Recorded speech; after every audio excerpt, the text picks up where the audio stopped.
Habang ini-inject ni Manang Tess ang EpiPen sa hita ni Miracle, tumingin si Elara sa paligid, naghahanap ng kahit isang taong maniniwala sa kanya.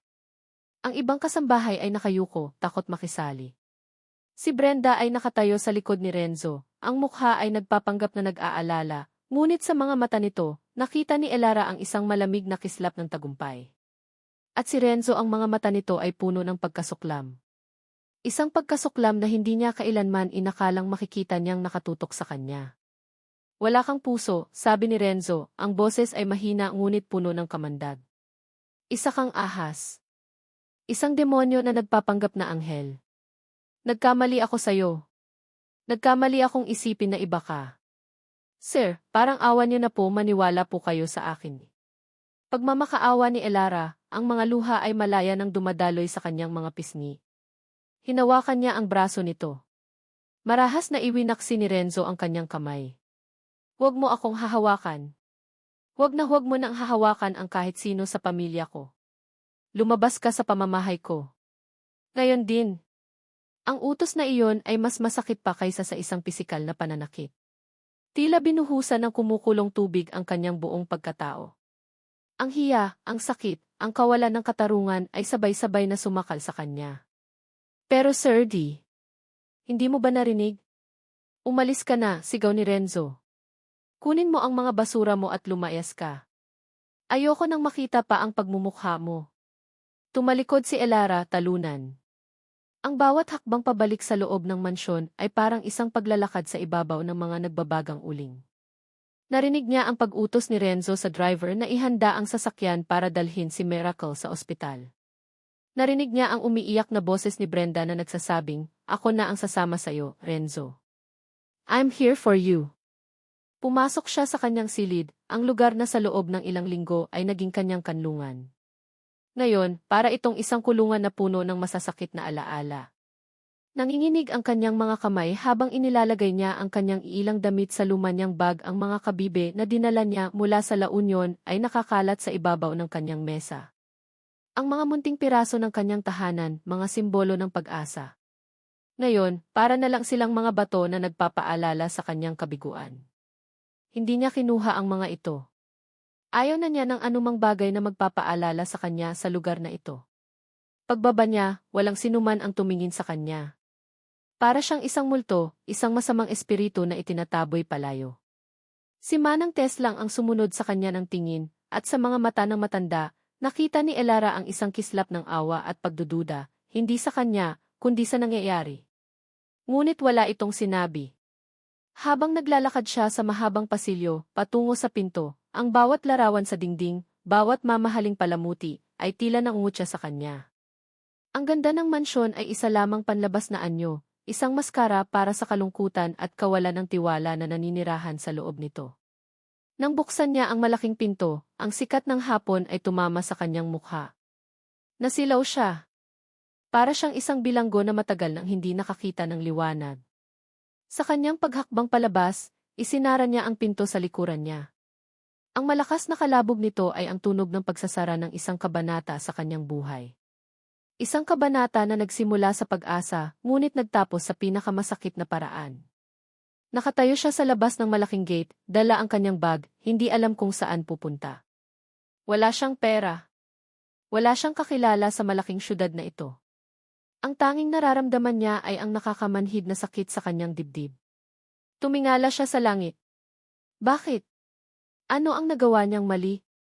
Ang tanging ginawa niya ay ang magmahal ng isang batang nangangailangan ng pagmamahal.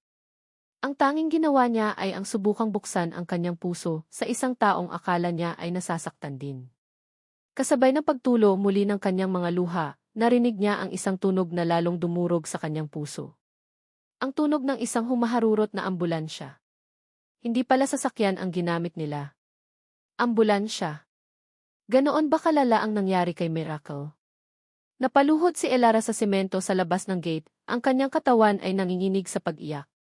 Miracle, patawarin mo ako, bulong niya sa hangin, kahit alam niyang wala siyang kasalanan. Sa sandaling iyon, naramdaman niya ang tunay na kahulugan ng pagiging mag-isa. Iniwan. Ipinagtabuyan. At sinira. Ang bawat segundo sa loob ng ambulansya ay isang impyerno para kay Renzo. Hawak niya ang maliit na kamay ni Miracle, na ngayon ay may nakakabit na oxygen mask. Ang tunog ng sirena ay kasabay ng kabog ng kanyang puso, isang ritmo ng takot at galit. Sa tabi niya, si Brenda ay walang tigil sa pag-aalala. Oh my God, Renzo, anong gagawin natin? That woman, paano niya nagawa to sa isang inosenteng bata? She's a monster. Hindi sumasagot si Renzo. Ang kanyang buong atensyon ay nasa anak niya. Ngunit ang mga salita ni Brenda ay parang langis na ibinubuhos sa apoy na nag-aalab sa kanyang dibdib. Pinatitibay nito ang kanyang desisyon. Pinatitibay nito ang kanyang galit. Tama siya. Tama siyang hindi magtiwala. Si Elara Santos ay isang pagkakamali, isang masamang panaginip. Sa ospital, mabilis na inasikaso ng mga doktor si Miracle. Pagkatapos ng ilang oras na puno ng tensyon, lumabas ang doktor mula sa emergency room. She's stable now, Dim Monteverde, sabi ng doktor. Mabuti na lang at nadala niyo siya agad. The allergic reaction was severe, but we were able to manage it. She needs to rest. Isang malalim na hininga ng ginhawa ang pinakawalan ni Renzo. Gumaan ang mabigat na bato sa kanyang dibdib, ngunit napalitan ito ng isang malamig at matigas na galit. Salamat sa Diyos, sabi ni Brenda, na yumakap sa braso ni Renzo. She's safe. We're safe from that evil woman. Pag-uwi nila sa mansyon, ang bahay ay tila mas malaki at mas malamig. Ang bawat sulok ay tila may anino ni Elara, isang paalala ng kanyang pagtataksil. Ang katahimikan ay bumalik, ngunit ngayon, ito ay may kasamang pait. Inakyat niya si Miracle sa silid nito. Ang bata ay mahimbing na natutulog, ngunit kahit sa pagtulog, ang kanyang mukha ay tila malungkot. Umupo si Renzo sa tabi ng kama, pinagmamasdan ang kanyang anak. Dapat sana ay nakakaramdam siya ng kapayapaan ngayon na ligtas na ito, na wala na ang ipanganib. Ngunit sa halip, isang kakaibang kabiguan ang kanyang nararamdaman. Isang pakiramdam na may mali. May kulang. Sa mga sumunod na araw, si Miracle ay bumalik sa dati. Ni hindi na ito tumitingin sa kanya. Nakaupo lang ito sa isang sulok, yakap ang luma nitong teddy bear. Ngunit ngayon, may idinagdag na kilos. Palagi itong nakatingin sa direksyon ng pinto, na parang may hinihintay. Na parang may hinahanap. She's looking for her, isn't she? Sabi ni Brenda isang hapon, habang pinapanood nila si Miracle. Si, Renzo. Na-brainwash na ng babaeng iyon ang anak mo. She made Miracle dependent on her. It's a classic move. Pilit na isinasara ni Renzo ang kanyang isip sa mga sinasabi ni Brenda, ngunit ang mga ito ay tumatagos pa rin. Isang gabi, pumasok si Brenda sa silid ni Miracle, may dalang bagong manika. Look, baby, what Tita Brenda got for you, malambing niyang sabi. Lumapit siya sa bata at sinubukang alisin ang lumang teddy bear para palitan ng bago. Itapon na natin tong luma at marumi mong laruan. Here's a new one. Mas maganda. Ngunit humigpit ang yakap ni Miracle sa teddy bear. Umiling ito. Come on, Miracle. Don't be difficult, pilit ni Brenda, sinusubukang agawin ang laruan. Tita Brenda knows what's best for you. Doon nangyari ang hindi inaasahan. Ang milagrong matagal ang hinihintay ni Renzo, ngunit sa paraang hindi niya kailanman naisip. Mula sa kaibuturan ng dibdib ni Miracle, isang tunog ang lumabas. Isang tunog na puno ng galit at takot. At pagkatapos, isang salita. Isang malinaw, malakas at matinis na salita. Hindi. Natigilan ang lahat. Si Brenda ay napabitaw sa teddy bear na para siyang napaso. Si Renzo, na nakatayo sa may pintuan, ay nanigas. Ang kanyang puso ay huminto sa pagtibok. Nagsalita si Miracle. Ngunit hindi iyon ang pinakagulat sa lahat. Tumingin si Miracle kay Brenda, ang kanyang mga mata, na palaging walang emosyon, ay nag-aalab ngayon sa galit na hindi pa nakikita ni Renzo kailanman. Itinuro niya ang isang nanginginig na daliri kay Brenda. At isa pang salita ang lumabas. Siya. Isang sigaw. Isang akusasyon. Parang isang bomba na sumabog sa loob ng silid. Ang isip ni Renzo ay biglang nagliwanag. Ang mga eksena mula sa araw na iyon ay mabilis na nag-flashback sa kanyang isipan. Si Brenda na nagpipilit na siya na lang ang maghanda ng merienda. Ang kanyang ngiti. Ang kanyang mga salita. Ang kanyang pagturo kay Elara. Siya ang may gawa. Hindi ang sigaw ni Brenda ang narinig niya. Kundi ang sigaw ngayon ng kanyang anak. Siya ang may gawa, muling sigaw ni Miracle. Mas malakas ngayon at ang mga luha ay nagsimulang mamuo sa mga mata nito. Siya. Masama. Isang malamig na takot ang gumapang sa buong katawan ni Renzo, mas matindi pa kaysa sa takot na naramdaman niya noong inatake si Miracle. Ang takot na dulot ng katotohanan. Ang katotohanang nagkamali siya. Isang napakalaki at hindi mapapatawad na pagkakamali. Tumingin siya kay Brenda. Ang mukha ng babae ay namumutla. Ang pagkukunwaring pag-aalala ay naglaho, napalitan ng purong gulat at takot. Renzo, anong sinasabi ng bata? She's confused, T. Nanginginig na sabi ni Brenda. Ngunit alam na ni Renzo. Nakikita niya ito sa mga mata ni Brenda. Nakikita niya ang kasinungalingan. Ang pandaraya. Ang kasamaan. Umalis ka, sabi ni Renzo, ang kanyang boses ay mahina ngunit puno ng isang nakakakilabot na galit. What? Renzo, hindi mo ba ako naririnig? The child is obviously. Sinabi kong umalis ka, sigaw ni Renzo, isang sigaw na yumanig sa buong mansyon. Lumapit siya kay Brenda, ang kanyang mga mata ay nag-aapoy. Narinig ko ang anak ko. At ngayon, ikaw ang ayoko nang makita pa sa pamamahay ko. Sinubukan pa ni Brenda na magpaliwanag, ngunit hindi na siya pinakinggan ni Renzo. Kinalagkad niya ito palabas ng silid. Guard, sigaw niya. Palayasin ang babaeng iyan. At huwag na huwag ninyong papasukin ulit. Nang mawala na si Brenda, bumalik si Renzo sa silid. Lumuhod siya sa harap ng kanyang anak na ngayon ay humahagulgol na. Niyakap niya ito ng mahigpit. Sorry, anak. I'm so sorry. Ngunit habang yakap niya si Miracle, ang kanyang isip ay nasa ibang tao. Ang mukha ni Elara ang nakikita niya. Ang mga mata nitong puno ng sakit at pagmamakaawa. Ang mga salitang sinabi niya. Wala kang puso. Isa kang ahas. Lumayas ka. Isang matinding pagsisisi ang bumayo sa kanyang dibdib, napakalakas na halos hindi siya makahinga. Napatingin siya sa paligid ng marangya, ngunit walang buhay na mansyon. At sa kaibuturan ng kanyang kaluluwa, isang tanong ang paulit-ulit na umalingaw-ngaw, isang tanong na puno ng kawalan ng pag-asa. Ela, anong nagawa ko? Ang amoy ng alat ng dagat at ang init ng araw sa probinsya ay dapat sana nakakaginhawa. Ngunit para kay Elara, ang mga ito ay paalala lamang ng lahat ng nawala sa kanya. Ilang araw na siyang bumalik sa La Union, ngunit ang bigat sa kanyang dibdib ay hindi pa rin nababawasan. Pag-uwi niya, sinalubong siya ng nag-aalalang mga mata ng kanyang ina at ama. Hindi niya masabi ang buong katotohanan.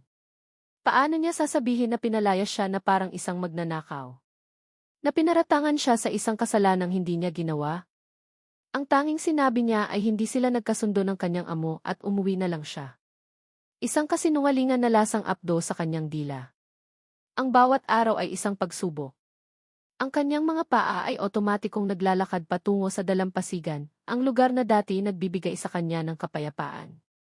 Ngayon, habang pinagmamasdan niya ang mga alon, ang naaalala niya ay ang mga kwentong ibinahagi niya sa isang batang hindi nagsasalita. Naaalala niya si Miracle. Kumusta na kaya ang bata? Ligtas ba ito? Ang pag-aalalang iyon ay isang kirot na mas matindi pa kaysa sa sarili niyang sakit. Isang hapon, habang nakaupo siya sa buhanginan at yakap ang kanyang mga tuhod, isang anino ang tumabon sa kanya. Ella! Napatingala si Elara at ang kanyang puso ay tila huminto sa pagtibok. Nakatayo sa kanyang harapan ang isang multo mula sa kanyang nakaraan. Isang multong ayaw na niyang makita pa kailanman. Si Marco. Anong ginagawa mo dito? Malamig niyang tanong. Ang ngiti ni Marco ay kasing kinis pa rin ang dati, ang ngiting unang umakit sa kanya. Ngunit ngayon wala na itong epekto. Ang nakikita na lang niya ay ang kasinungalingan sa likod nito. Nabalitaan kong umuwi ka na, sabi ni Marco, umupo sa tabi niya na para bang walang nangyari. Matagal na kitang gustong kausapin, Ella.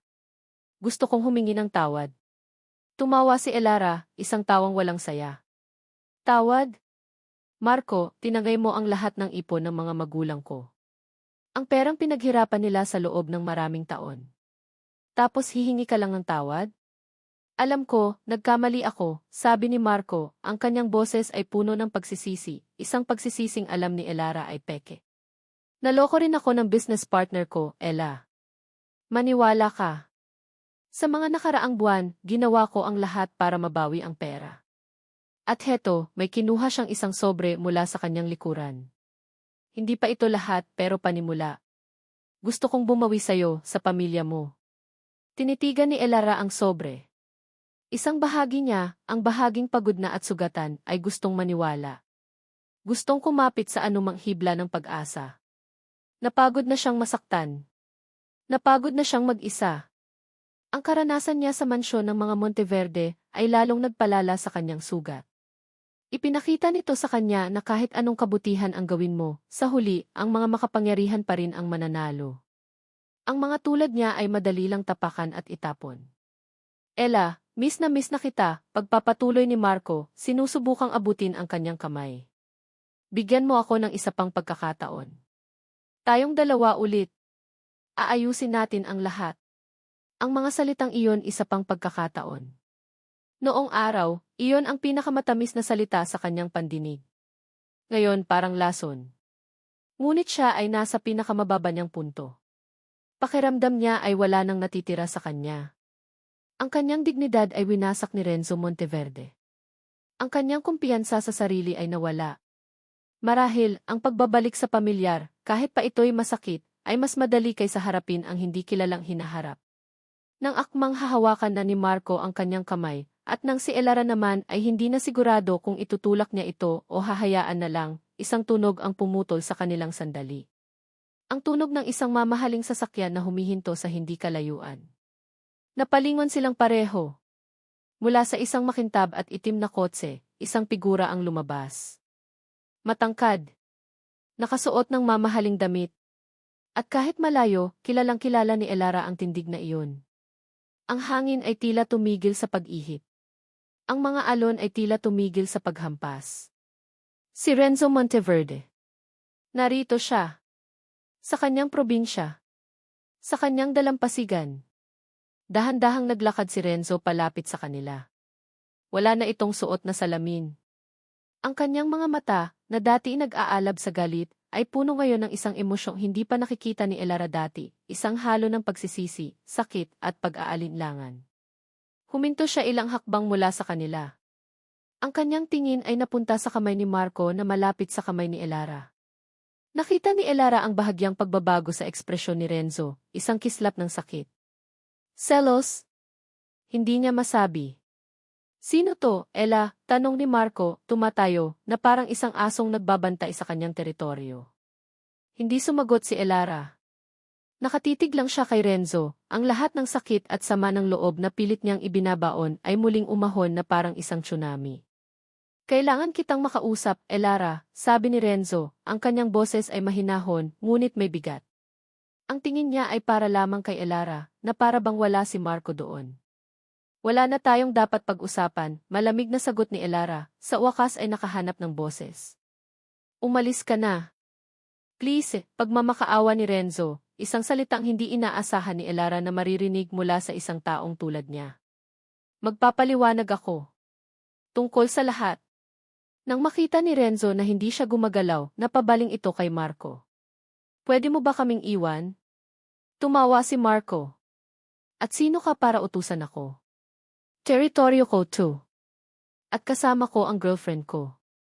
Sa pagbanggit ng salitang girlfriend, isang bagay ang nag-init sa mukha ni Elara. Ngunit bago pa siya makapagsalita, humakbang si Renzo. Hindi ko alam kung sino ka, sabi ni Renzo kay Marco, ang boses ay kalmado ngunit may diin. Pero kung hindi ka aalis sa loob ng 5 segundo, sisiguraduhin kong malalaman mo kung sino ako. Ang banta ay hindi pa sigaw, ngunit mas nakakatakot ito.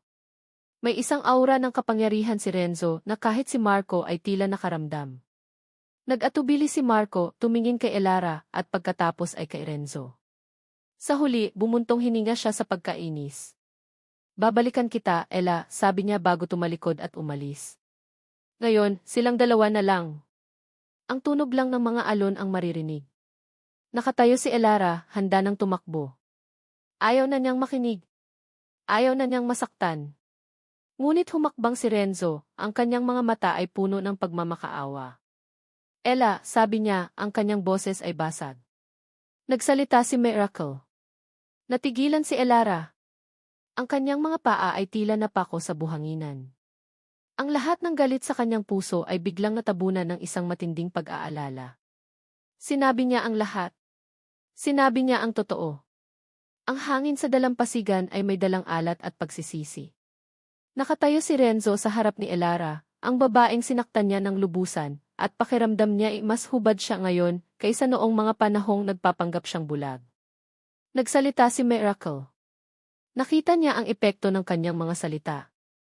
Ang galit sa mga mata ni Elara ay napalitan ng gulat at pagkatapos ay ng pag-aalala.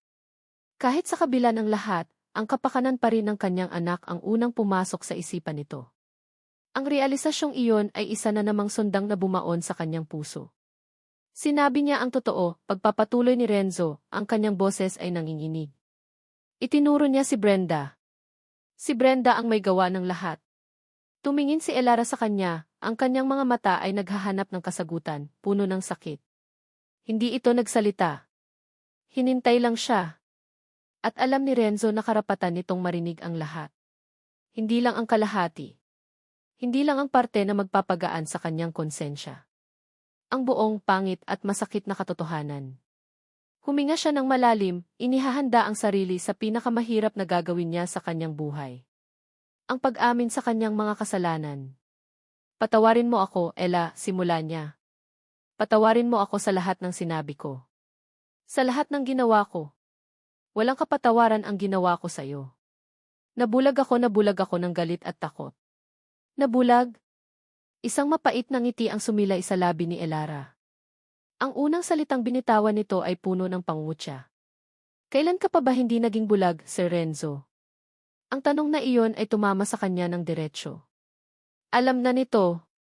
O kahit paano, may hinala na ito. Ito na ang pagkakataon. Walang nang atrasan.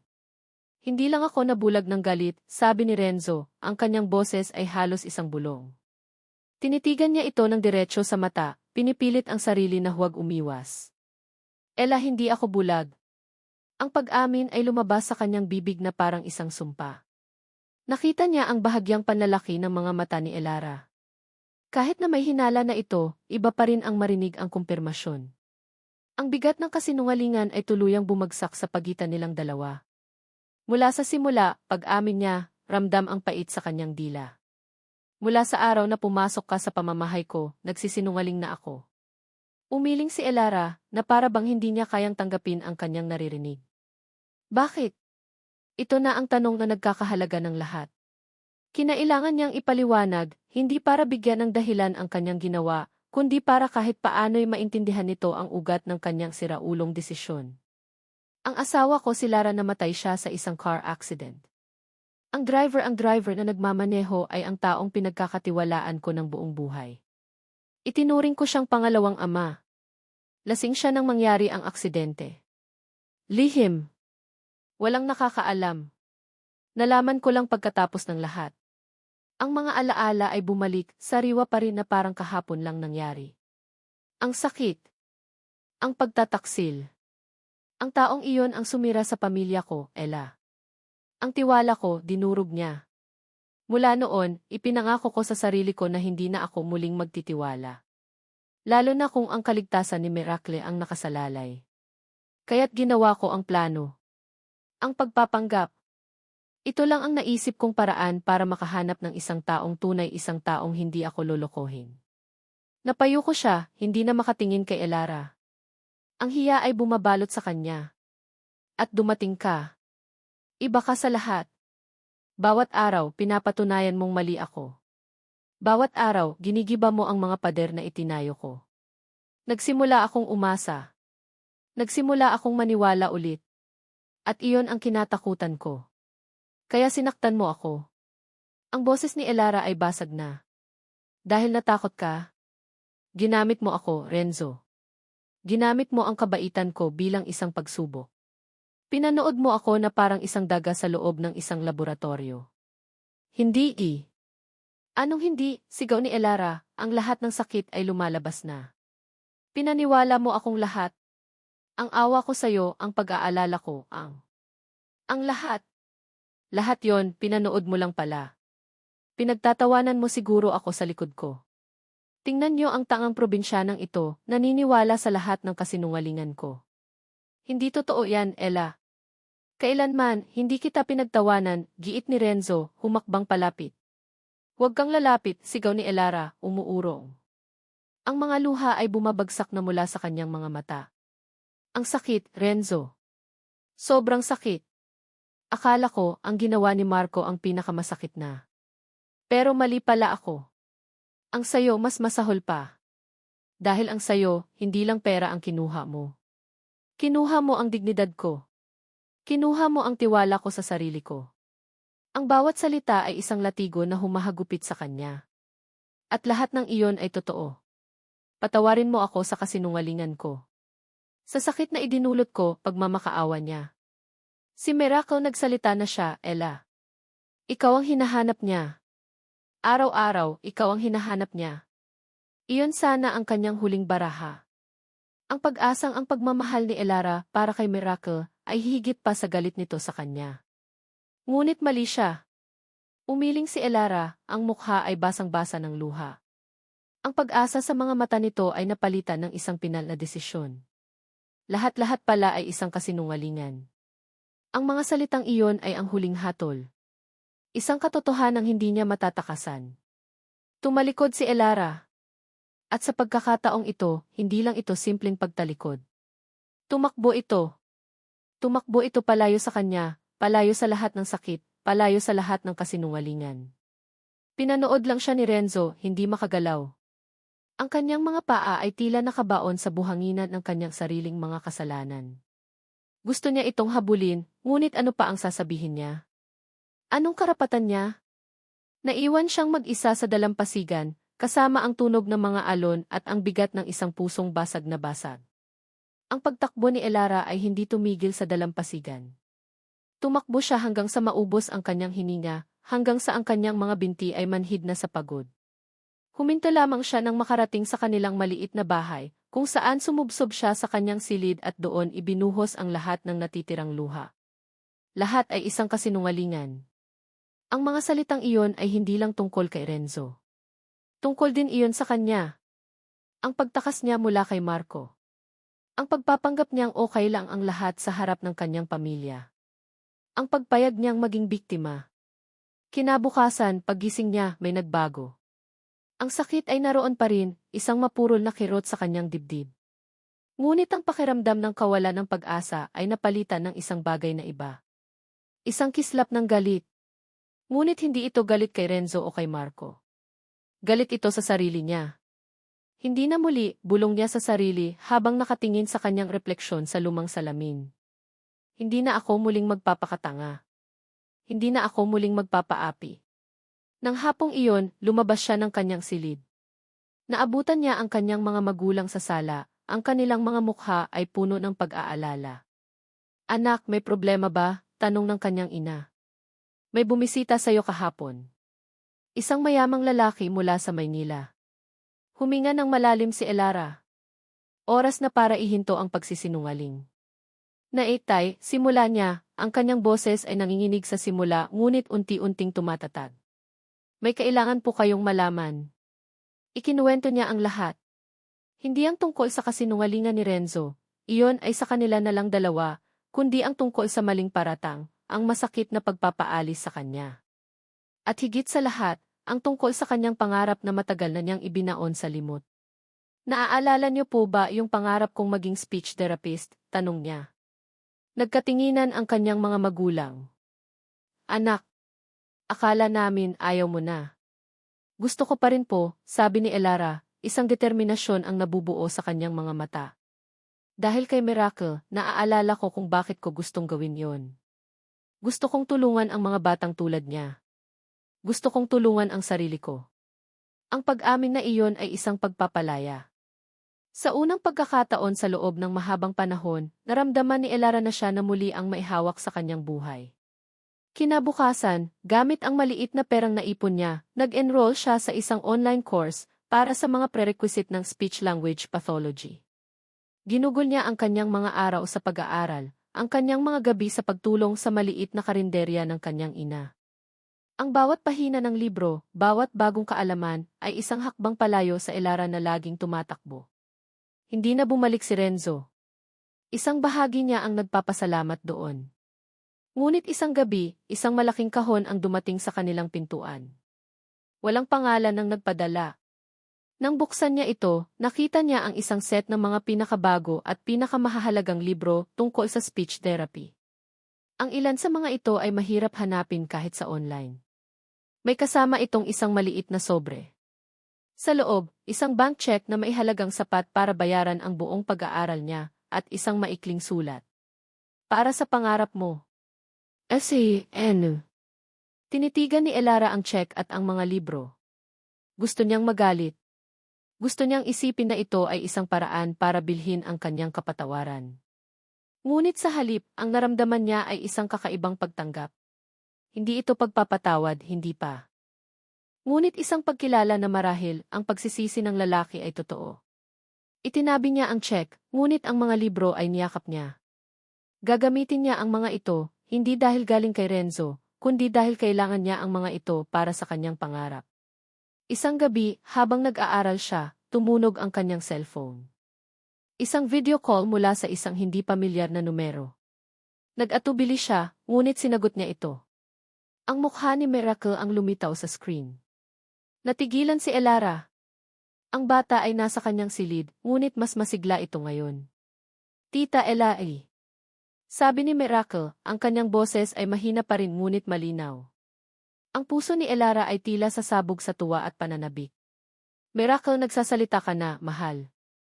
Opo, sagot ng bata, isang maliit na ngiti ang sumilay sa kanyang labi. Miss na po kita. Ang mga salitang iyon ay sapat na. Miss na rin kita, Miracle. Sa gilid ng screen, nakita niya ang isang anino. Si Renzo. Nakatayo lang ito sa likuran, hindi nagsasalita, hindi nagpapakita ng mukha. Hinahayaan lang nito na mag-usap sila ng kanyang anak. Ang tahimik na kilos na iyon ay nagsabi ng mas marami kaysa sa anumang salita. Pagkatapos ng tawag, lumabas si Elara at umupo sa dalampasigan. Ang gabi ay tahimik. Pinanood niya ang mga bituin na kumikinang sa itim na kalangitan. Sa unang pagkakataon mula nang umuwi siya, isang tunay na ngiti ang sumilay sa kanyang mga labi. Isang ngiting payapa. Pinatawad na niya si Renzo, hindi para sa lalaki, kundi para sa sarili niya. Ang pagpapatawad ay hindi nangangahulugang paglimot. Ito ay pagpapalaya sa sarili mula sa bigat ng galit. Ngayon, naiintindihan na niya. Kailangan niyang unahing buuin ang sarili niya bago niya matulungang buuin ang iba. Muling tumunog ang kanyang cellphone. Isang text message. Mula sa parehong numero. Alam kong wala akong karapatan. Pero may isa lang akong hihilingin. Nag-antay si Elara sa kasunod. Bumalik ka hindi bilang yaya ni Miracle, kundi bilang kaibigan niya. Bilang kaibigan ko. Napatingin si Elara sa dagat. Ang mga alon ay marahang humahampas sa dalampasigan. Kalmado. Payapa. Parang isang bagong simula. Ang bawat araw ng paghihintay ay isang pagsubok sa pasensya ni Renzo.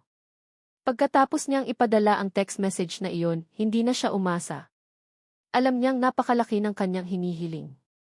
Ang salitang kikaibigan ay napakasimple, ngunit sa kanilang sitwasyon, ito ay kasing bigat ng salitang ipagpapatawad. Kaya't ng isang araw, isang linggo pagkatapos ng kanyang huling mensahe, tumawag ang cellphone niya at pangalan ni Elara ang lumabas, ang kanyang puso ay tumalon na parang isang batang unang beses nakakita ng Pasko. Hello, sagot niya. Pilit na pinapakalma ang kanyang boses. Renzo, sabi ni Elara sa kabilang linya. Ang paggamit nito sa kanyang unang pangalan, sa halip na iser, ay nagbigay sa kanya ng isang kislap ng pag-asa.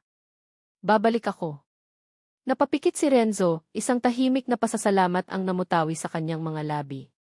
Pero, pagpapatuloy ni Elara, at ang kanyang boses ay may bagong tatag, may mga kondisyon. Kahit ano, Ella. Kahit ano. At ganoon nagsimula ang kanilang tamang simula. Bumalik si Elara sa Maynila. Ngunit hindi na siya tumira sa mansyon. Nagrenta siya ng isang maliit na apartment malapit sa universidad kung saan siya nag-aaral. Ang perang ipinadala ni Renzo ay hindi niya ginamit, isinoli niya ito. Ang ginamit niya ay isang scholarship na nakuha niya dahil sa kanyang mataas na marka at sa tulong ng rekomendasyon mula sa isa sa mga autor ng librong ipinadala ni Renzo, isang bagay na lihim na inayos ng lalaki. Ang una niyang pagbisita sa mansyon ay kakaiba. Pumasok siya sa pinto hindi bilang isang yaya, kundi bilang isang bisita. Isang kaibigan. Tita Ella. Ang masayang sigaw ni Miracle ang sumalubong sa kanya. Tumakbo ang bata at yumakap ng mahigpit sa kanyang mga binti. Niyakap ni Elara ang bata pabalik, ang puso niya ay puno ng tuwa. Nang tumingala siya, nakita niya si Renzo, nakatayo sa di-kalayuan, pinapanood sila. Sa mga mata nito, wala ng pagkukunwari, wala ng pader. Ang naroon lang ay pasasalamat at isang malalim na paghanga. Nagsimula ang kanilang mga pagbisita. 3 beses sa isang linggo, pagkatapos ng klase ni Elara, sinusundo siya ni Renzo. Ngunit hindi sila umuuwi sa mansyon.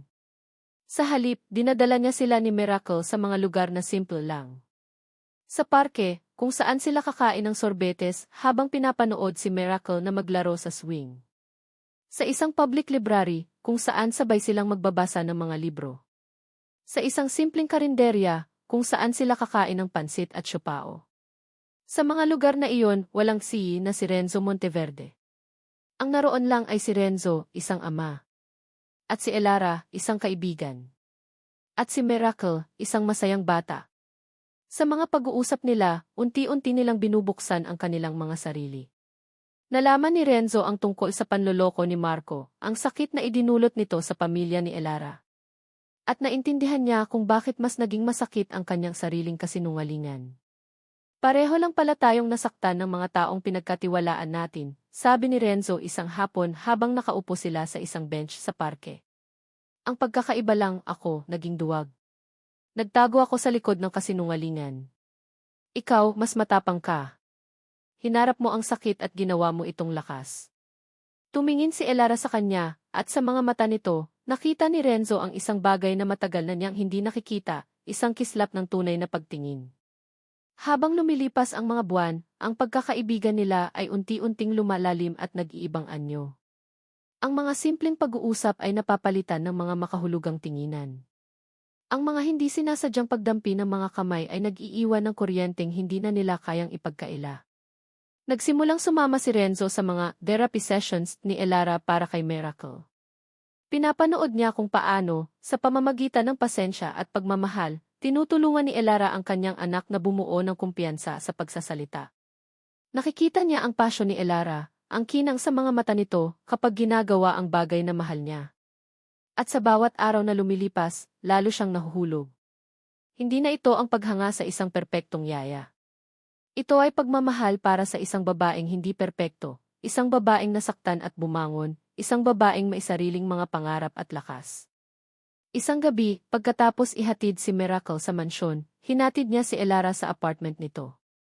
Bago ito bumaba, pinigilan niya ito. Ella, sabi niya, ang kanyang puso ay kumakabog sa kanyang dibdib. Pwede ba kitang yayain lumabas?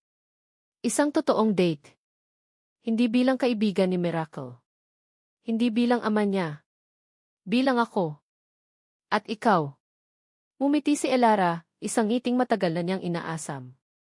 Renzo. Gusto ko yan. Ang kanilang unang date ay simple lang. Dinala niya ito sa isang lugar na may tanawin ng buong syudad. Doon, sa ilalim ng mga bituin, walang nang salitang kailangan.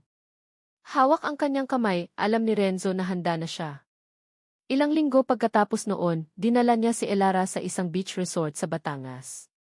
Isang lugar na may puting buhangin at malinaw na tubig na nagpapaalala sa kanya ng dalampasigan kung saan niya ito unang sinaktan at sinubukang suyuin. Habang papalubog ang araw at ang langit ay nagiging kulay kahel at lila, lumuhod si Renzo sa harap ni Elara. Inilabas niya ang isang maliit na kahon. Sa loob, isang singsing na simple lang, ngunit sa gitna ay may isang maliit na asul na sapiro, kasing kulay ng dagat. Ella, simula niya, ang kanyang boses ay puno ng emosyon. Alam kong sinira ko ang tiwala mo noon. At ginugol ko ang bawat araw para subukang itayo itong muli. Ngayon, gusto kong ipagkatiwala sa iyo ang lahat ng sa akin, ang puso ko, ang buhay ko, ang kinabukasan ko. Tumingin siya sa mga mata nito, ang mga matang minsan niyang pinaiyak at ngayon ay ang tanging gusto niyang makita sa bawat paggising niya. Hindi na ako magpapanggap, Ella. Kitang-kita ko ang buong mundo ko sa harapan ko ngayon. Pakasalan mo ako. Ang mga luha ay nagsimulang mamuo sa mga mata ni Elara. Ngunit ngayon, hindi na ito luha ng sakit, kundi luha ng purong kaligayahan. Bago pa man siya makasagot, isang pamilyar na boses ang narinig nila. Say yes, Tita Ella. Lumingon sila at nakita si Miracle, nakasabwat pala ni Renzo, tumatakbo palapit sa kanila. May hawak itong isang bulaklak ng gumamela. Ibinigay niya ito kay Elara. Umiti si Elara habang pinupunasan ang kanyang mga luha. Tumingin siya kay Miracle at pagkatapos ay kay Renzo na nakaluhod pa rin naghihintay. Bulong niya. Renzo. Pakakasalan kita. 5 taon. 5 taon ang lumipas na parang isang magandang panaginip. Ang dating malamig at malungkot na mansyon ng mga Monteverde ay puno na ngayon ng buhay at tawanan. Ang mga dingding na dati isaksi sa mga luha at kasinungalingan ay saksi na ngayon sa mga yakap at halakhakan. Isang linggo ng umaga, ang amoy ng bagong lutong pandesal at mainit na tsokolate ang gumising kay Elara. Pagmulat niya ng mata, ang una niyang nakita ay ang mukha ni Renzo na mahimbing na natutulog sa tabi niya. Ang mga guhit sa mukha nito dala ng stress at kalungkutan ay napalitan na ng kapayapaan. Hinaplos niya ang pisngi nito at isang ngiti ang sumilay sa kanyang mga labi. Good morning, Mommy. Isang maliit na boses ang narinig niya. Bumangon siya at nakita ang kanyang 4 na taong gulang na anak na babae, si Lyra, na nakatayo sa tabi ng kama, ang mga matay kumikinang na parang mga bituin. Sa likod nito, nakatayo ang isang 10 taong gulang na si Miracle, hindi na ang tahimik na batang nakilala niya, kundi isang masayahin at madaldal na ate. Good morning, mga mahal, sabi ni Elara, umupo at niyakap ang kanyang 2 anak. Daddy's still sleeping, bulong ni Lyra. We made breakfast with Manang Tess. Surprise! Bumaba silang 3 sa kusina, kung saan naghihintay ang isang masayang agahan. Ang eksena ay simple lang, ordinaryo. Ngunit para kay Elara, ito ang kahulugan ng lahat. Ito ang pangarap na hindi niya inakalang matutupad. Si Elara Monteverde. Hindi na lang isang probinsyana. Hindi lang isang yaya. Isa na siyang iginagalang na speech language pathologist, isa sa mga pinakamahusay sa bansa. Isa siyang asawa. Isa siyang ina. Mamayang hapon ay isang malaking araw para sa kanila. Ang opisyal na paglulunsad ng kanilang pundasyon, ang T-Voice of Hope Program. Isang organisasyong itinayo nila ni Renzo para magbigay ng libreng tulong at therapy sa mga batang may problema sa komunikasyon, lalo na sa mga galing sa mahihirap na pamilya. Sa venue ng event, abala ang lahat. Ngunit sa gitna ng lahat, hinanap ng mga mata ni Renzo si Elara. Nakita niya itong nakikipag-usap sa ilang mga magulang, ang kanyang mukha ay puno ng sinseridad at pag-unawa. Ang puso ni Renzo ay napuno ng pagmamahal at paghanga. Ang babaeng ito ang kanyang angkla, ang kanyang ilaw. Nang oras na para sa kanilang talumpati, sabay silang umakyat sa entablado, magkahawak kamay. Si Miracle ay nasa audience, kasama ang mga magulang ni Elara, masayang kumakaway sa kanila. Naunang nagsalita si Renzo. Magandang hapon po sa inyong lahat, simula niya, ang kanyang boses ay matatag at puno ng pasasalamat.